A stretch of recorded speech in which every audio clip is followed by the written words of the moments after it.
Hello student, आप सभी को स्वागत है हमारे ट्यूटोरियल सफलता चाहिए हमें। आज के इस वीडियो में बताएंगे 2025 का जो है हिंदी का है जो पेपर है उसके संपूर्ण हल आपको बताएंगे। ये पेपर कोड है 801 BA, ठीक है, और 901। और उसके बाद समय 3 घंटे का आपको मिलेगा हर एक पेपर को सॉल्व करने के लिए। 3 घंटा 15 मिनट, जो कि 3 घंटा होता है पेपर को सॉल्व करने के। 15 मिनट क्या होता है पेपर को पढ़ने के लिए, ठीक है। इसमें केवल प्रश्न पत्र है, हिंदी का 2025 का है पेपर है। इसमें पूर्णांक क्या है 70 नंबर का, ठीक है, पूर्णांक 70 नंबर का है। इसका संपूर्ण हल देखेंगे, ठीक है। वीडियो लास्ट तक जरूर देखें, चैनल पर सब्सक्राइब, वीडियो को लाइक कीजिए। चलिए वीडियो को शुरू करते हैं और उसके बाद देखते हैं। इसमें हमारा समान निर्देशांक क्या है। समान निर्देशांक है प्रारंभ के 15 मिनट परीक्षार्थियों को प्रश्न पढ़ने के लिए निर्धारित है। जो आपका 15 मिनट है तो परीक्षार्थियों के लिए क्या है कि ये 15 मिनट प्रश्न को पढ़ने के लिए निर्धारित है। दूसरा क्या है, सभी प्रश्न अनिवार्य है। आपको सभी प्रश्न क्या करना है, अनिवार्य करना होगा, ठीक है। तीसरा नंबर में क्या बोला है कि यह प्रश्न 2 खंडों में, खंड अ तथा खंड ब में विभाजित है। आपका जो है पेपर जो होगा खंड अ तथा खंड ब में क्या होगा, विभाजित होगा, तो इसको आप ध्यान दीजिएगा, ठीक है। इस प्रश्न पत्र के, ठीक है, खंड अ में 20 बहुविकल्पीय प्रश्न होंगे जिनमें से दिए गए 4 विकल्पों में से सही विकल्प का चयन करके OMR शीट उत्तर पत्रक पर नीले अथवा काले पॉइंट पेन से विकल्पों वाले गोलों को अच्छी तरह रंग दे। आपको इसमें खंड अ में क्या होगा कि 20 प्रश्न बहुविकल्पी दिया जाएगा जिसमें से आपको 4 ऑप्शन दिया जाएगा, तो 4 ऑप्शन उसमें आपको मिलेगा, ठीक है। आपको मिलेगा उसमें गोला दिया रहेगा तो आपको गोला को भरना होगा, ठीक है। आंसर शीट में आपको क्वेश्चन नंबर से पहला होगा, पहला का उसमें दिया रहेगा गोला ऐसे, ठीक है। ऐसे ऐसे ऐसे करके 4 गोला दिया रहेगा। ए होगा, ठीक है, बी होगा, सी होगा, डी होगा। तो अब इसमें से जो भी सही होगा, तो इससे मान लीजिए पहला का बी सही है तो पहला का बी में आपको क्या है गोला ऐसे भरना पड़ेगा, ठीक है। ऐसे आपको उसमें भरना पड़ेगा। खंड के बहुविकल्पी प्रश्नों हेतु प्रत्येक प्रश्न के 1 अंक निर्धारित है। तो आपको क्या होगा कि जो खंड के बहुविकल्पी प्रश्न है उसमें से आपको 1 अंक मिलेगा, ठीक है, यदि आप करते हैं तो सही। बहुविकल्पी प्रश्नों हेतु नकारात्मक अंक की व्यवस्था नहीं है। आपको माइनस मार्किंग नहीं है कि मान लीजिए जैसे पहला का मान लीजिए कि बी सही था, आपने डी लगा दिया है तो 1 नंबर माइनस हो जाता है, ठीक है। 1 नंबर माइनस हो जाता है एक प्रश्न पर। तो ऐसा नहीं हो, 1/4 का होता है, तो इसमें ऐसा नहीं है कि माइनस मार्किंग नहीं होगा। आपने कह दिया क्वेश्चन गलत हो गया तो उसमें काट करके 0 नंबर दिया जाएगा, माइनस में नहीं दिया जाएगा। नहीं तो यदि माइनस मार्किंग होता है तो 0 की जगह पे -1 दिया जाता है, ठीक है। अतः सभी प्रश्नों को उत्तर देने का प्रयास करें, यानी कि इसमें माइनस मार्किंग नहीं है, सभी प्रश्नों का उत्तर दे, किसी प्रश्न को छोड़े नहीं, गलती ही दे लेकिन दे, ठीक है। चौथा हमारा क्या बोला है, OMR शीट ऊपर उत्तर देने के पश्चात संबंधित गोले को काटे नहीं तथा इरेजर एवं व्हाइटनर का प्रयोग न करें। यदि अगर मान लीजिए आपने टिक लगा दिया है, ठीक है, टिक लगा दिया है तो उसे से मान लीजिए अब पहला का ऐसे दिया है, ऐसे ऐसे भरने के लिए दिया था, ठीक है, 4 गोला दिया था। आपने उसका बी सही था, आपने उसका देखिए यहाँ पे सी को ऐसे ऐसे भर दिया है, ठीक है। बी सही था, सी को आपने भर दिया है तो उसमें आपको इसमें से काट पीट नहीं करना है कि इसको काट करके इसको भर दे कि भी आपने जो लगा दिया है एक बार उसको अब इरेज नहीं कर सकते, नहीं व्हाइटनर लगा सकते हैं, नहीं उसे काट पीट सकते हैं। ठीक है, ऐसे काटेंगे तो आपको नंबर 0 दिया जाएगा, इस प्रश्न को ही काट दिया जाएगा। तो आपने जो लगा दिया है उसको लगा दीजिए, वो सही है कि गलत है, ठीक है। अब उसे काटपीट ना करें। प्रत्येक प्रश्न के सम्मुख उनके निर्धारित अंक दिए गए हैं। जो भी प्रश्न दिया रहेगा उसके सामने उसका अंक दिया रहेगा, कितने नंबर का ए है। खंडवा में वर्णनात्मक प्रश्न पूछे गए हैं, इसके लिए कुल 50 अंक निर्धारित है। खंडवा में आपको वर्णनात्मक क्वेश्चन आंसर जो है पूछे गए हैं तो इसमें से आपको 50 अंक, इसमें से नहीं 50 नंबर आपको मिलेंगे इसमें, इनमें से। और जो खंड अ था उसमें 20 नंबर था, खंड ब हो गया, खंड ब में 50 नंबर आपको मिलेगा, यानी पूरा 70 अंक का है, 70 अंक का है। खंड अ में 50 हो गया, खंड ब में 20 हो गया, खंड ब में 50, ठीक है। खंड ब के प्रश्नों के उत्तर यथासंभव क्रमानुसार लिखने का प्रयास कीजिए। जो प्रश्न नहीं आता है उस पर समय नष्ट न कीजिए। तो ये बोल रहा है कि खंड ब में प्रत्येक प्रश्नों को क्या कीजिए, यथासंभव क्रमानुसार, मतलब क्रमानुसार क्वेश्चन नंबर पहला कर रहे हैं तो उसके बाद दूसरा करें, फिर तीसरा करें, फिर चौथा करें। या तो मान लीजिए, ठीक है, पहला करें, मान लीजिए पहला में 5 क्वेश्चन दिया गया है, पहला दूसरा, ठीक है, ऐसे करके ABC करके दिया है। तो पहला का हल कर रहे हैं, पहला में ये 5 कर है क्वेश्चन, तो आपको पाँचों करने के बाद फिर दूसरे क्वेश्चन पे जाना है, ठीक है। तो ये नहीं कि पहला का हम 3 कर दिए उसके बाद फिर डाल गए कि फिर दूसरे क्वेश्चन नंबर संख्या क्वेश्चन दूसरा डाल करके उसका करने लगे। उसके बाद ठीक है फिर प्रश्न को फिर क्वेश्चन नंबर फिर 1 डालें, फिर इसका 3 क्वेश्चन करने लगे, ऐसा बिल्कुल भी नहीं करें। यदि अगर पहला क्वेश्चन का आंसर कर रहे हैं तो पहले क्वेश्चन का पूरा कीजिए, उसके बाद पाँचों और दूसरे क्वेश्चन नंबर दूसरे में क्या दिया गया, 4 क्वेश्चन दिया है, तब उसके बाद दूसरे का चारों कीजिए। ये नहीं कि इसका 2 ठो कर ले, फिर इसका 3 ठो कर लिए, फिर इसके अगला 3 ठो कर लिए, फिर क्वेश्चन नंबर फिर 2 डाल दिए। ऐसा नहीं करना है, सीरियल बाय सीरियल से करना है। वर्णनात्मक प्रश्नों के उत्तर देते समय सुंदर, स्पष्ट एवं पठनीय लेखक का विशेष का ध्यान दें। यानी आपको साफ सुथरा और शुद्ध लिखे, एकदम खिचड़ी काट पीट के एकदम खिचड़ी ना करें। अगर काट पीट खिचड़ी करेंगे तो एग्जामिनर को समझ में नहीं आएगा, तो इससे क्या होगा, आपका नंबर कटेगा। ठीक है, तो आप साफ सुथरा एकदम क्लियर लिखने का प्रयास कीजिए। अब चलिए हम प्रश्न संख्या की तरफ बढ़ते हैं। प्रश्न संख्या, ठीक है, प्रश्न संख्या हम खंड में हमारा 20 बहुविकल्पी प्रश्न होंगे, 20 बहुविकल्पी प्रश्न होंगे, जो कि आपको यदि आपको इसमें दिया जाएगा ओएमआर शीट में, आपको टिक लगाना पड़ेगा उसमें गोला। ठीक है, तो गोला भरना पड़ेगा, तो आपको इसमें से 1 अंक आपको मिल जाएगा। ठीक है, चलिए आप बहुविकल्पी प्रश्न को शुरू करते हैं। हमारा क्वेश्चन नंबर पहला क्या है, ध्रुव स्वामी नाटक के लेखक। तो ध्रुव स्वामी नाटक के लेखक क्या है, निराला जी हैं कि राधा कृष्ण दास है, रामचंद्र शुक्ल है कि जयशंकर प्रसाद। कमेंट में बताइए, फिर उसके बाद हम बताते हैं, जल्दी बताइए।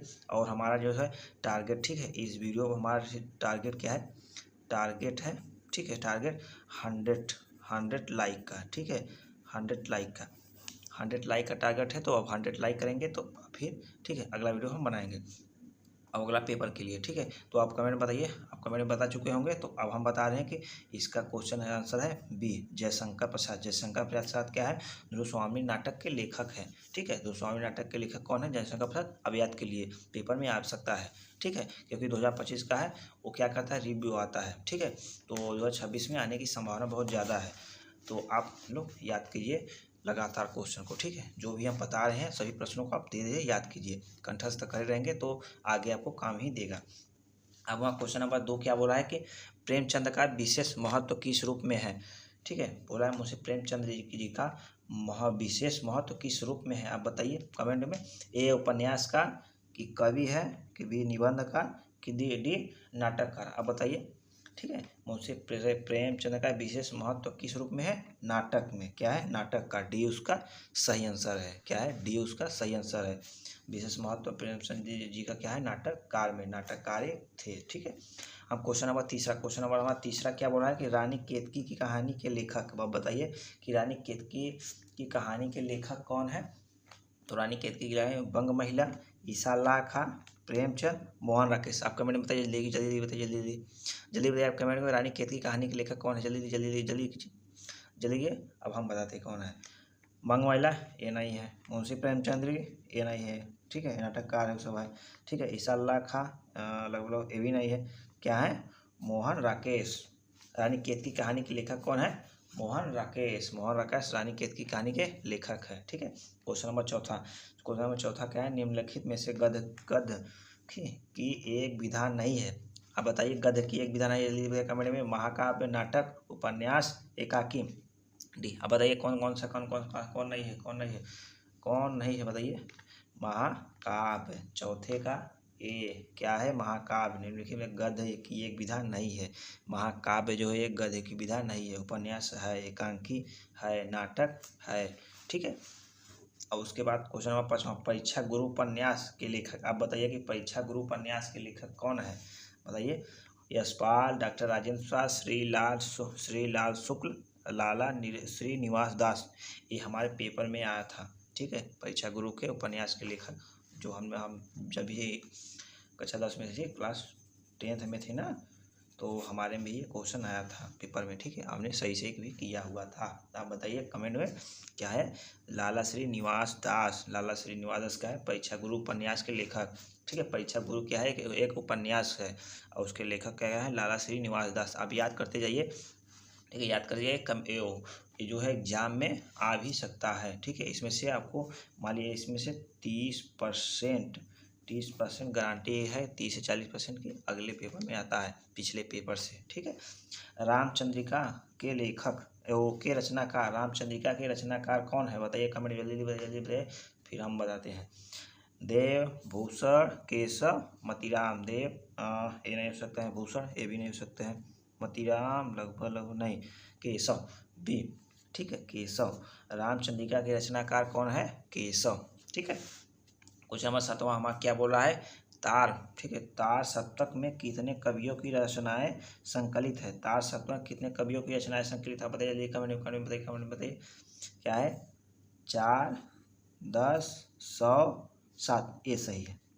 7 बी हमारा क्या है? सही है। तार सप्तक में कितने कवियों की रचना है? 7 कवियों की रचनाएं हैं तार सप्तक में। क्वेश्चन नंबर 8 क्या है? द्विवेदी युग नाम किसके नाम पर पड़ा? बताइए, द्विवेदी युग जो था किसके नाम पर पड़ा? द्विवेदी युग बताइए, कमेंट जल्दी बताइए, जल्दी बताइए, फिर हम बताते हैं। द्विवेदी युग किस नाम के किसके नाम पे पड़ा? हजारी प्रसाद द्विवेदी की, महावीर प्रसाद द्विवेदी, भारतेंदु हरिश्चंद्र की, जयशंकर प्रसाद? बताइए बताइए, जल्दी बताइए। इसका क्या है? महावीर प्रसाद द्विवेदी के नाम पे द्विवेदी युग पड़ा था। ठीक है, आप याद कर लीजिए। कुरुक्षेत्र के रचनाकार कौन है? बताइए, जैसे शमशेर बहादुर सिंह, जयशंकर प्रसाद, वेद व्यास, ठीक है, रामधारी सिंह दिनकर। बताइए, जैसे कुरुक्षेत्र के रचनाकार कौन है? रामधारी सिंह दिनकर। आप कमेंट में लिख दीजिएगा, क्या है? रामधारी सिंह दिनकर। आप कमेंट में जरूर बताइएगा। ठीक है, अब क्वेश्चन नंबर हमारा 10 क्या बोला है कि बिहारी ने किस भाषा में काव्य रचना की? है? बताइए, ब्रज भाषा में कि अवधी भाषा में कि खड़ी बोली में कि भोजपुरी में? अब बताइए, जल्दी कमेंट में बताइए, क्या है? अवधी, भोजपुरी, खड़ी बोली, ब्रज। तो बिहारी ने किस भाषा में की रचना की? ब्रज भाषा में। बिहारी अपने ब्रज भाषा में अपने काव्य की रचनाओं को लिखा था। जो हास्य रस का स्थायी भाव? बताइए, हास्य रस का स्थायी भाव? रति, क्रोध, भय, हास। अब बताइए कमेंट में। ये तो एकदम आसान है, इसको बता सकते हैं। क्रोध ये नहीं होता है, रति प्रेम, भय ये नहीं होता है, हास हंसी यानी हास, डी। इसका आंसर क्या है? डी, हास। रति यानी प्रेम होता है, क्रोध हो गया है, भय हो गया है, ये सब नहीं हो गया। ठीक है, तो चौपाई के प्रत्येक चरण की मात्राएं कितनी है? ये भी याद आसान है, ये बता सकते। 11, 13, 16, 14। बताइए, चौपाई के प्रत्येक चरण में कितनी मात्राएं हैं? कमेंट में जल्दी बताइए, क्या है? 16 बी। 16 बी। चौपाई के प्रत्येक चरण में कितनी मात्राएं होती है? 16। और फिर पीपर, पात, सरिस, मनडोला, पंक्ति में अलंकार, इसमें बताइए कौन सा अलंकार है? 13 का। रूपक अलंकार, उत्प्रेक्षा अलंकार, अनुप्रास अलंकार, उपमा अलंकार। अब बताइए कौन कौन सा है, कौन इसमें अलंकार है? अब बताइए, ठीक है, कौन सा अलंकार है? रूपक, पीपर, पात, सरिस, मंडोला। नहीं, रूपक नहीं हो सकता है। उत्प्रेक्षा, पीपर, पात, इसमें वे भी नहीं हो सकता है। उपमा, पीपर, पात, सरिस, मंडोला। हाँ, लगभग उपमा ही है। 13 का से उपमा अलंकार है। क्या है? उपमा अलंकार है इसमें। पंचवटी के में प्रयुक्त समास है। पंचवटी में बताइए प्रयुक्त समास इसमें कौन सा है? कौन सा समास है? ठीक है, द्विगु समास, द्वंद्व समास, कर्मधारय समास, तत्पुरुष समास। पंचवटी इसमें क्या है? द्विगु समास। ठीक है, द्विगु समास। पंचवटी में कौन सा समास है? द्विगु समास। और उसके बाद 15 गंगा का पर्यायवाची। बताइए अब क्या है गंगा का पर्यायवाची? बात ये तो एकदम आसान है, इसको तो आप कर सकते हैं। गंगा का पर्यायवाची बताइए। सूर, गगन, जलयान, सुरसरी, सुरसागर, सुरावरी। ठीक है, ऐसे आप ये बताइए। सूर, सुरसरी, जलयान, गगन। गंगा का पर्यायवाची बताइए। गंगा पर्याय, सूर, गगन, जलयान, ऐसे नहीं हो सकता है। सूर्य नहीं हो सकता है, गगन यदि नभ हो गया, आकाश का हो गया, जलयान जल का हो जाएगा, सूर्य भी नहीं है। सुरसरी क्या है? गंगा का पर्यायवाची हमारा क्या है? सुरसरी। ठीक है, अभी क्वेश्चन नंबर 16। अभिमान में प्रयुक्त उपसर्ग क्या है? अभिमान में प्रयुक्त उपसर्ग बताइए। उपसर्ग अप, अभि, अनु। ठीक है, 16 का अभिमान में उपसर्ग यानी पहले। पहले क्या है? अभिमान में उपसर्ग यानी ठीक है, हम इसको आसानी से कर सकते हैं। और तत् शब्द की चतुर्थी विभक्ति एक वचन पुल्लिंग का रूप होगा। बताइए इसमें कौन सा होगा? तेन, तस्मै, तौ, तस्य। कौन सा होगा? ठीक है, इसमें से तेन हो गया, तौ हो गया, तस्य हो गया, तम है, तद का क्या है? शब्द की चतुर्थी विभक्ति एक वचन। हाँ सही है, पुल्लिंग रूप में। तौ, तस्य नहीं, तस्य नहीं होगा, तस्मै, सी, तस्मै होगा। ठीक है, तस्मै। अब 17 का क्वेश्चन नंबर 18 की तरफ चलते हैं। क्वेश्चन नंबर हमारा 18। ठीक है, क्वेश्चन नंबर हमारा 18। क्वेश्चन नंबर देखिए हमारा 18 क्या बोल रहा है? ठीक है, क्वेश्चन नंबर हमारा 18। अब क्वेश्चन नंबर हमारा 18 देखिए, अच्छा ही भी है। क्वेश्चन नंबर 18 क्या बोला है? पद परिचय की दृष्टि से, ठीक है, पद परिचय की दृष्टि से पद कितने प्रकार के होते हैं? बताइए, पद परिचय की दृष्टि से पद कितने प्रकार के होते हैं? 2 होते हैं कि 4 होते हैं कि 3 होते हैं कि 7 होते हैं? जल्दी बताइए, आपको याद है तो आप कमेंट में बताइए जल्दी से। कितने होते हैं? 4। बी, पद परिचय की दृष्टि से पद कितने प्रकार के होते हैं? 4 प्रकार के होते हैं। क्वेश्चन नंबर 19 क्या बोला है? कर्तृवाच्य में प्रधानता होती है क्रिया की, कर्ता की, कर्म के, भाव की। अब बताइए, क्रिया की होती है? नो, कर्तृवाच्य नहीं, कर रहा है कर्म, नो नो नो, भाव ये भी नहीं, क्रिया कर्म कर्तृवाच्य में प्रधानता होती है कर्ता की, कर्ता, कर्तृवाच्य नहीं कर्ता, कर्ता, हाँ यस, इसमें कर्ता बी, 19 का बी, कर्तृवाच्य में किसकी प्रधानता होती है? कर्ता की, ठीक है। भाषा की सबसे छोटी इकाई है, भाषा की सबसे छोटी इकाई कौन सी है? शब्द हो गया, पद हो गया, वाक्य हो गया, अक्षर हो गया। तो क्या होगा? देखिए, भाषा की सबसे छोटी इकाई शब्द, शब्द यानी कई अक्षरों से मिलकर बनता है। देखिए, शब्द ये है, भाषा एक शब्द है, ठीक है। पद, पद भी ये बड़ा हो जाएगा। वाक्य एक पूरा लाइन, ये भी वाक्य ऐसे भी हो जाएगा। अक्षर यानी सबसे छोटी, अक्षर यानी एक, अक्षर यानी एक, यानी यदि क लिख दिए तो इसे बोलेंगे अक्षर, ठीक है, अक्षर एक है यानी हमारा अक्षर। 20 का डी, भाषा की सबसे छोटी इकाई होती है क्या है? अक्षर, ठीक है। अब देखिए, हम खंड ब में पहुंच गए। हम कहाँ पहुंच गए? खंड ब में। हमारा खंड ब में वर्णनात्मक प्रश्न आएगा। वर्णनात्मक प्रश्न में इसमें आपको 50 अंक मिलेगा। वर्णनात्मक प्रश्न में आपको 50 अंक मिलेगा। पिछला जो हमने किया था उसमें से 20 अंक का था, ठीक है। खंड ब में वर्णनात्मक प्रश्न है। वर्णनात्मक प्रश्न में पहला क्या दिया है? क्वेश्चन नंबर उसका पहला, क्वेश्चन नंबर पहला क्या बोला है? निम्नलिखित गद्यांश पर आधारित 3 प्रश्नों के उत्तर दिए। तो इसमें क्या है? गद्यांश आएंगे। गद्यांश में इसमें क्या है? 3 प्रश्न दिया गया, 3 प्रश्नों के उत्तर देना। इसमें क्या होगा कि 3 प्रश्न दिए गए हैं, उसमें उसके 2-2 नंबर हैं। तो 3 प्रश्न है, 2 नंबर, यानी 3 दूने 6 नंबर का ये है। ये प्रश्न क्या है? इसको प्रश्न को सही से करेंगे तो आपको 6 नंबर मिल जाएगा, ठीक है।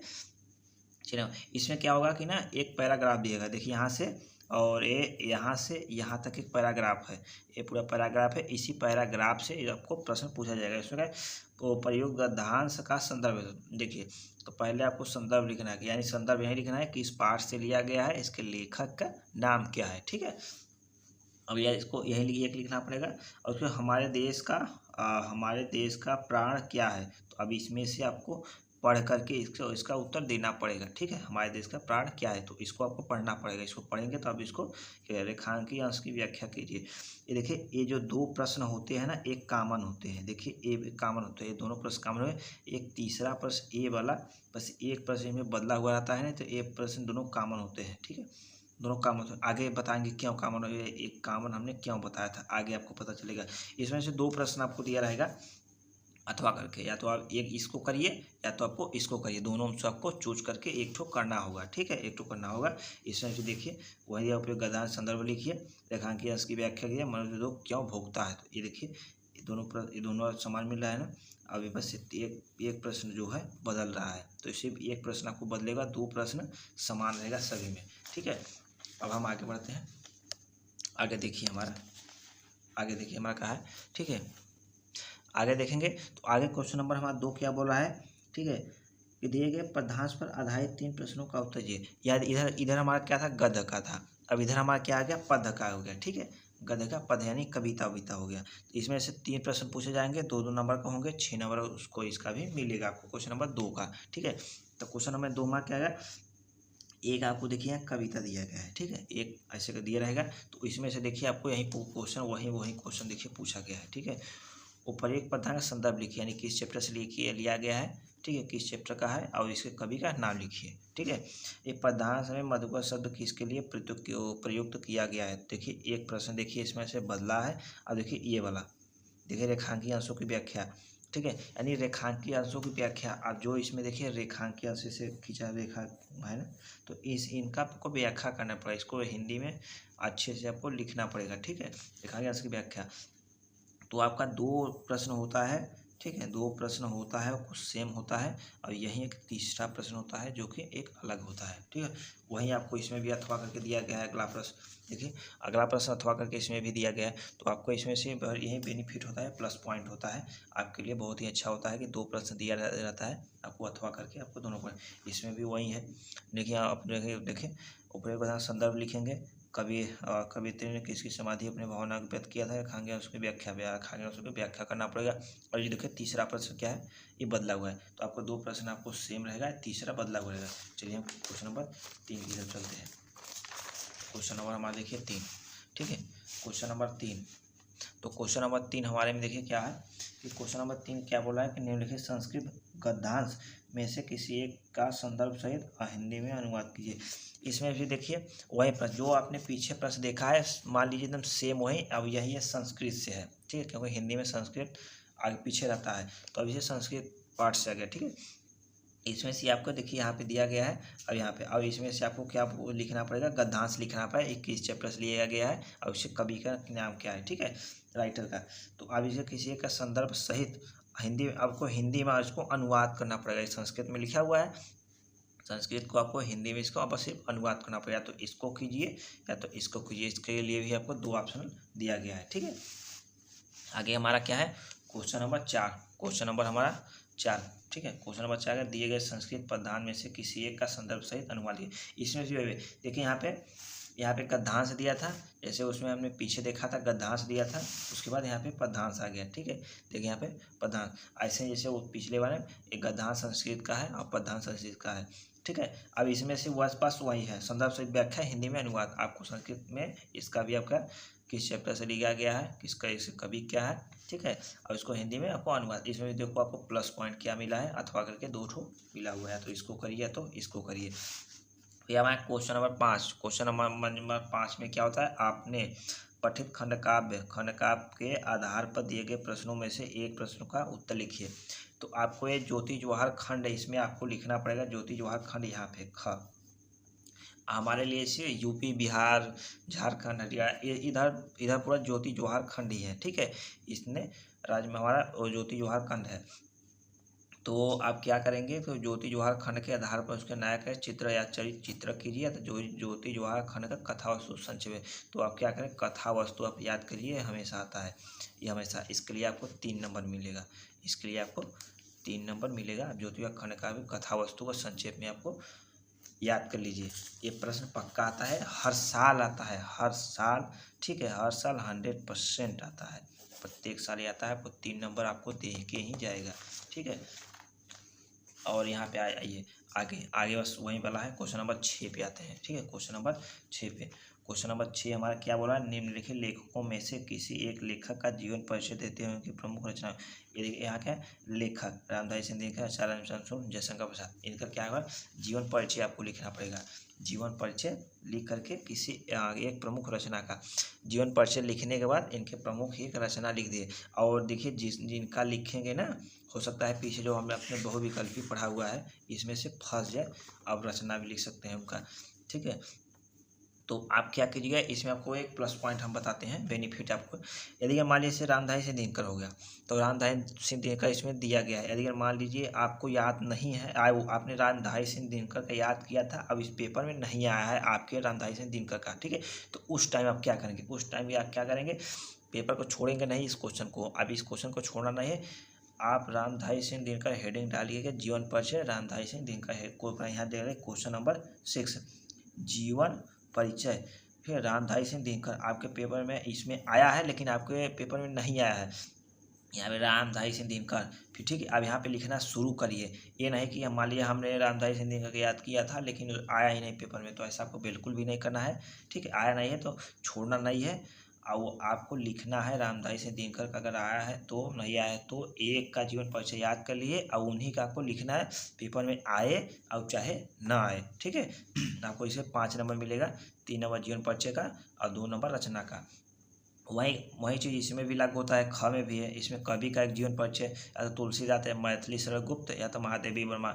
मान लीजिए जैसे तुलसीदास के इसमें देखिए सूरदास का नहीं आया, जैसे आपको पेपर में इसमें पूरा ऐसे आ गया, ठीक है। अब इसमें आपको सूरदास का आपने याद किया था, सूरदास, ठीक है, सूरदास का आपने याद किया था। अब सूरदास का इसमें आया नहीं है, तुलसीदास का आ गया, मैथिली शरण गुप्त का, महादेवी वर्मा का, ठीक है, इसमें इनमें से आ गया। तो सूरदास का आपको याद था, सूरदास का इसमें आया नहीं, तो आप यहाँ पर लिखेंगे जीवन, कवि का जीवन परिचय सूरदास लिख करके आप सूरदास का जीवन परिचय लिखेंगे। इसको छोड़ेंगे नहीं कि हमने सूरदास को याद किया था, सूरदास का आया नहीं, छोड़ दिए, तो आप ऐसा बिल्कुल है। तो आपसे एक करेंगे, आप महादेवी वर्मा का याद कर लीजिए या तो तुलसीदास का, इन दोनों में का एक का याद कर लीजिए। मैं ये जीवन परिचय याद करने में ज़्यादा कोई दिक्कत नहीं, बस कब मरे थे, कब जिए थे, ठीक है। इनका प्रारंभिक शिक्षा इनके घर पर हुई थी, सभी का घर पर हुआ था, ठीक है, सभी का घर पर हुआ था, सभी का होता है। तो आप इनका और इनका भी याद कर सकते हैं, ठीक है। अपने पाठ्य पुस्तक क्वेश्चन में अपने पाठ्य पर एक श्लोक लिए, आपको एक श्लोक, ये आपका प्लस पॉइंट होता है, ठीक है, ए भी प्लस पॉइंट होता है आपका, ए भी प्लस पॉइंट है, ए भी प्लस पॉइंट है, 5 5 10 2 12 नंबर, यही भी प्लस पॉइंट आपका होता है, ठीक है। अब एक ज्योति जवाहर खंड 3 नंबर का, वो भी आपका प्लस पॉइंट होता है, यानी 15 नंबर का आपका प्लस पॉइंट होता है, जो कि आपको वहीं जो भी आप याद किए वहीं आपको लिखना लिखना लिखना ही होता है। श्लोक आप 2 याद कीजिएगा, 2 या मान लीजिए जो याद किए हो पेपर में आ गया तब 2 याद कर लेंगे तो अच्छा होगा। अपने भाई की शादी में आमंत्रण करने हेतु अपने मित्र को पत्र लिखिए। तो आप क्या करेंगे, एक पत्र लिखेंगे अपने भाई के आमंत्रण हेतु, ठीक है, शादी में आप आमंत्रित हो रहे हैं, उसके लिए आपको एक पत्र लिखना पड़ेगा, तो आप इसको लिखिएगा, ठीक है। 2 दिन अवकाश लेने हेतु प्रधानाचार्य को 2 दिन का आपको अवकाश लेना है, इसलिए प्रधानाचार्य को एक पत्र लिखना है। अब क्या कीजिए, ये सब पहले से ना लिख कर याद कर लिए बिना देखे, ठीक है। एक बार लिखिए, एक से 2 बार, अगर पेपर जैसे मान लीजिए 2 दिन है तो उसके पहले ठीक है, 1 से 2 बार आप इसको सबसे पहले लिख लीजिए, ठीक है। लिखे रहेंगे तो आपको याद रहेगा, कंठस्थ रहेगा, तो आपको वहाँ पे हिचकिचाना नहीं पड़ेगा। क्वेश्चन नंबर 9 हमारा क्या बोला है, निम्नलिखित में किन्हीं 2 प्रश्नों का संस्कृत में उत्तर दीजिए। अब 9वां में क्या हो रहा है कि संस्कृत में इसमें देखो 1 2 3 4, ठीक है, 4 प्रश्न दिया है गया है, चारों का आपको उत्तर या संस्कृत में ही देना पड़ेगा। चंद्रशेखर, ठीक है, चंद्रशेखर कह आसित भूमि, तो आपको इसका वो उत्तर जो है ना संस्कृत में ही देना पड़ेगा, इसको संस्कृत में अनुमान नहीं करना है यहाँ पे, ठीक है। कह के जगह पे उसका उत्तर लिखना पड़ेगा, ठीक है, आपको पढ़ाया गया होगा तो आप ऐसे कर सकते हैं, आपको इसको 2 नंबर मिलेंगे, ठीक है, 2 नंबर। और उसके बाद क्वेश्चन नंबर 10, क्वेश्चन नंबर 10 हमारा निम्नलिखित विषयों में किसी एक पे निबंध लिखिए। आपको क्वेश्चन नंबर 10 में आपको 7 नंबर का है, ठीक है, 7 नंबर का है, और इसमें क्या होगा, आपको निबंध लिखना पड़ेगा। निबंध क्या है, साहित्य और समाज पर, स्वच्छता अभियान पर, लोकतंत्र के मतदान का महत्व, मेरा प्रिय कवि, नारी शक्तिकरण। तो आपको क्या करना पड़ेगा, इसमें से आपको लिख सकते हैं किसी टॉपिक पर। तो आप सबसे पहले क्या कीजिएगा ना कि सभी टॉपिक पर आपने सबसे पहले पेपर देने से पहले 2 से 3 दिन अब इन्हें टॉपिक पर आप क्या कीजिएगा कि निबंध अपने से लिखिएगा, पेपर पेन उठाइएगा, ये हेडिंग डालिए और जो भी आपके दिमाग में आ रहा है उस पर उतना लिखते चले जाइए। इससे क्या होगा ना कि जब पेपर में बैठेंगे तो आपको सोचना नहीं पड़ेगा कि ये होगा। आप ऑलरेडी पहले लिखे रहेंगे ना, तो आपको उसमें क्या होगा कि लगातार याद होता चला जाएगा। तो आप सभी टॉपिक पर 1 2 3 4 5 टॉपिक पर आप स्क्रीनशॉट ले सकते हैं। स्क्रीनशॉट लेने के बाद आपको लिखिएगा, ठीक है, लिखिएगा हेडिंग डाल करके पूरा। तो इसमें पेपर आने के चांस बहुत ज़्यादा है क्योंकि 2025 का पेपर है, आएगा, ठीक है। तो हमने आपको पेपर का संपूर्ण हल बता दिया है, ठीक है, 2025 का था, और हमने जो है बहुविकल्पी इसका संपूर्ण बताया था, ठीक है। और वर्णनात्मक प्रश्न आपका जो था उसको अधिक हल कराएंगे, ठीक है। यहाँ ये सब जो वर्णनात्मक प्रश्न ये सबको हल कराएंगे, तो इसमें क्या होगा, बहुत ज़्यादा समय लग जाएगा, ठीक है, तो वीडियो बहुत ज़्यादा लंबा हो जाएगा। तो चलिए वीडियो को यहीं पर समाप्त करते हैं। चैनल पर नए जो है सब्सक्राइब, वीडियो को लाइक कीजिए, कमेंट में बताना आपको वीडियो कैसा लगा। आपका जो है 2025 का पेपर, ठीक है, ये था, तो आपको वीडियो कैसा लगा एक कमेंट में जरूर बताना। फिर मिलेंगे किसी नेक्स्ट वीडियो में, तब तक के लिए जय हिंद। और हमारा टारगेट कितना था, टारगेट हमारा 100 लाइक का, ठीक है, 100 लाइक का, तो आप लाइक जरूर कीजिएगा, ठीक है, लाइक जरूर कर दबा के लाइक कीजिए। फिर मिलेंगे किसी नेक्स्ट वीडियो में, तब तक के लिए जय हिंद।